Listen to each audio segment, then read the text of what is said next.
பாத்தீங்கன்னா கிரீன் டீயோட antioxidant level 1.5 millimole per 100 gram. தெரிஞ்சுக்கிட்டியா? நீங்க மேல சொல்லுங்க. காஃபி, சாதாரண ஃபில்டர் காஃபியோட ஆன்டி ஆக்சிடென்ட் 3, அதாவது 2 மடங்கு. பிளாக் காஃபியோட ஆன்டி ஆக்சிடென்ட் லெவல் அதை விட 10 மடங்கு, 15 மில்லிமோல். கரெக்டா சொல்றானா இல்ல குத்து மதிப்பா சுத்தி விடுறானா? நம்ம சாதாரண இஞ்சியோட ஆன்டி ஆக்சிடென்ட் லெவல் 20, அதாவது அதை விட 20 மடங்கு. ஒண்ணுமே புரியலையே.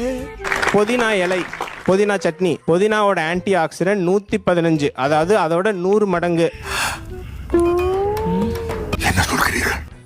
நம்மளோட நெல்லிக்காயோட ஆன்டி ஆக்சிடென்ட் லெவல் 246 மில்லிமோல், அதாவது 250 மடங்கு கிரீன் டீ விட. ஐயா, இவ்வளவு நாளா மூடி கிடந்த அறிவு கண்ணே நீங்க திறந்துட்டீங்கயா. ஒரு மனிதன் நோயற்று இருக்கிறது தான் ஹெல்த். அது ஃபங்க்ஷன் வழியா வர முடியுமே ஒழிய நீங்க ஃபுட் வழியா ஒரு உடலை ஆரோக்கியமா ஆக்கிடவே முடியாது.